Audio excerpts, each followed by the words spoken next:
Hello everyone, welcome to this brand new week. I'm my humble self, Chukwuka Obelago, and today, I'll be kicking off the series on cryptocurrency. I'm a big believer in understanding the foundation of things, of any business you're going into, understanding the foundation, before you even go in, because the foundation will help you understand the journey, okay, the journey you're going to go through to get the result or achieve your aim in that business. Right now there are two cryptocurrencies I recommend for everybody to invest in, which is TBC and 1 gram coin. By the end of the series you understand why these two coins, okay, are the ones recommended by me.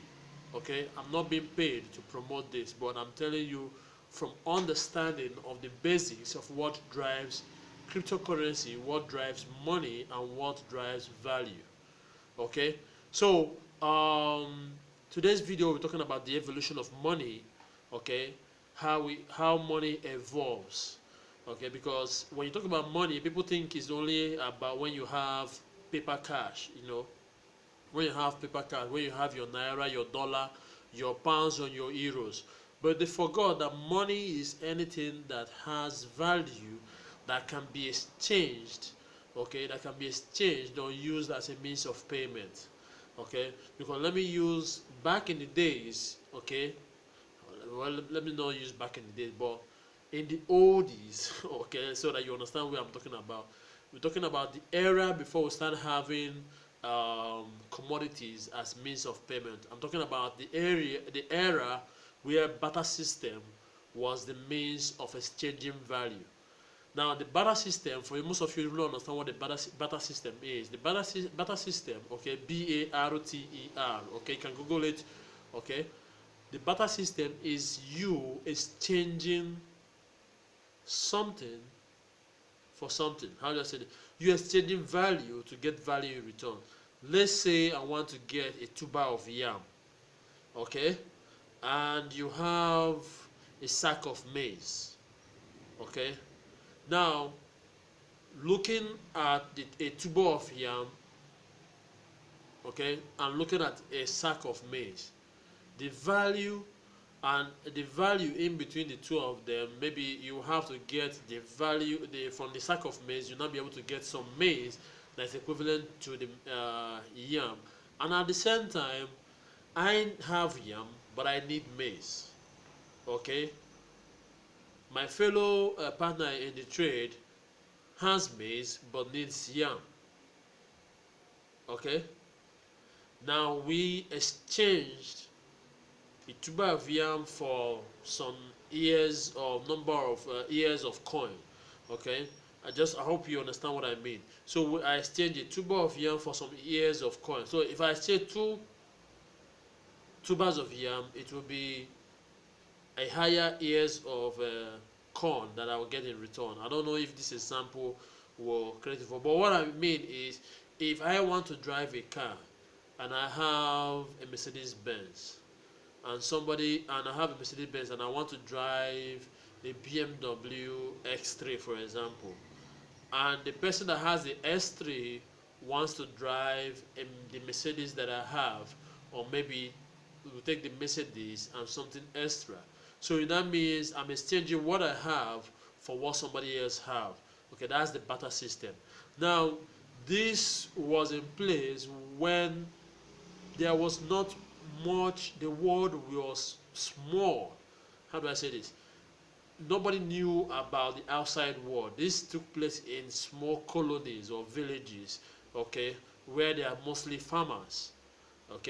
So there's barely an understanding or knowledge of what happens in the outside their circle or outside their niche. So they use it to trade amongst themselves. Now, when the world started to expand, when the world started getting more exposure, when travelers, people who move from one place to the other, the likes of Columbus, who moved from England to Indian territory, that is now the United States of America, okay, in looking for trying to prove that that the world is not flat, that the world is actually round, and there are other people existing outside their own existence. Okay, so in the journey of that, with this kind of people, okay, with these travelers and traders, they open up, they open up the boundaries, okay, and people started realizing that hey, we have neighbors, we have people from far and wide, and then they started looking for a common ground whereby they can use what they have, especially commodities, to exchange for value. Now that brought gold, silver, bronze into the play, where people can use gold and silver as a means of payment. So you find out that when you buy something, it's weighed against some certain way to determine how much it is in gold. Okay, some people started using cowries because that's what is within their natural, that's a commodity within their environment, and they started using that as a means of payment within themselves and their neighbors. Okay, before the barter system was within. Now, now that I started being aware of the outside environment, and they started trading with their distant neighbors, they started using other means of payment, which is start having gold, silver as a means of payment. Okay. Now, when the world got bigger, okay, when the world got bigger, and there was need for faster transaction, and there was need, okay, and commodities like gold and the rest of them cannot be, because of the size, bringing it in smaller, processing it in smaller pieces and using it as a means of payment was an issue. So the currency was formed, okay, paper, first of all, the coins was formed as a means of payment, okay, from coins payment, it now advanced to paper currency, okay. Now the word currency came out of the fact that the world needed, there was high demand, okay, there was high need for money in circulation, and there was, for President Nixon in 1971, who was trying to run for another election, needed money for that. So in the process, they based the dollar, instead of basing it on the value of on gold, okay, now is now backed by law, okay, in the sense that you can print as many as you want. Okay, now this method has led to high inflation and continuous depreciation of the dollar. Okay, same thing applies to every other currency, as long as it's not based on commodity. Right now, dollar is the world's currency, and most of the currencies are based on the dollar, and the dollar is based on nothing than the United States law guiding it. So they keep on printing it, and as they are printing it, inflation increases, the currency loses its value. Okay, now fast forward to the era of the internet, where the online has made the world a globalized village, in the sense that I can here contact somebody in China and do business online without having to travel to China, or contact a partner in US and do business transactions together without having to leave my house or leave my country to go to their own country. So you find out that with the way the world is going right now, there is need for faster transactions, secure transaction, um, and cheaper means of transaction, because one, if you go to the bank to do your normal transaction, it doesn't hit immediately. There is high charge on it. There is processing, payment, and stuff like that. But if you deal with a digital currency, an electronic currency that you can send money across, okay, and it gets to the beneficiary immediately, and it doesn't have too much laws or government influence, okay, which means that it's open to people, for people to use, okay, and people determines its value and whatnot, okay. So this is what gave birth to electronic currency. We have the rise of perfect money before Bitcoin even took started gathering weight behind it. Now, um, cryptocurrency now has proved itself to become the new currency, okay, the future of money, okay, because now you can have ATMs that you can use to cash out your cryptocurrency, your bitcoins, Bitcoin ATMs. You have wallet, you have e-commerce stores accepting it. So acceptance and usage is what gives cryptocurrency to encourage other people to venture into cryptocurrency.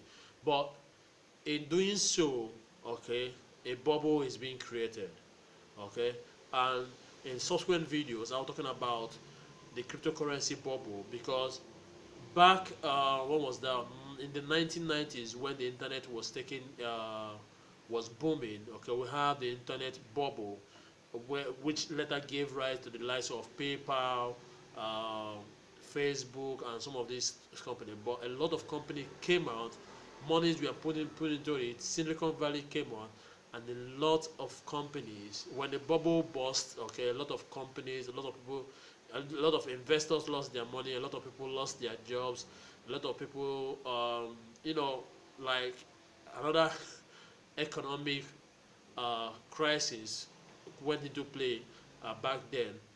In 2008 was the real estate bubble, okay, and if Rebecca Seki is right and some other people are right, there is a bubble coming next, and I feel and I believe is around the cryptocurrency bubble, because when it bursts, it's going to affect a lot of people. So it's good for you to understand, okay, that yes, there might be a bubble, yes, there might be a burst, but you can be protected if you invest rightly, okay, in the right cryptocurrency that is good for you, that has substantial value outside what market forces, okay, well, outside what happens in the market force, because every company that went down during the internet bubble, we are all listed in the market, and they all lost money for investors, and we are out of business.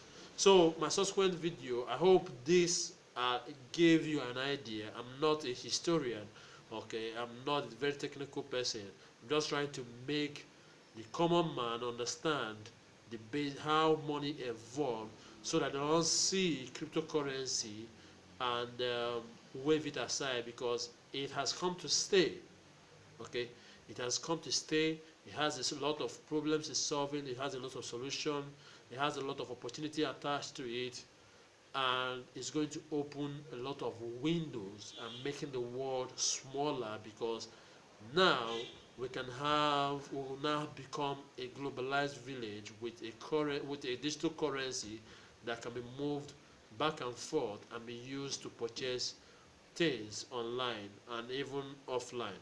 So with this, I thank you for listening, and I hope you subscribe to this channel and let your friends follow this channel, because I'll be doing another video shortly. I will try my best to make it 4 or 5 videos that will be below 15 minutes, so that you can be able to grab, okay, the picture and have the basic understanding, not the technical understanding, okay. You need to have the basic understanding, because when you have the basic understanding, okay, the technical aspect won't have to worry you, because you understand the economies, you understand the direction, and you understand how money works. So with this, I sign out. Have a great day.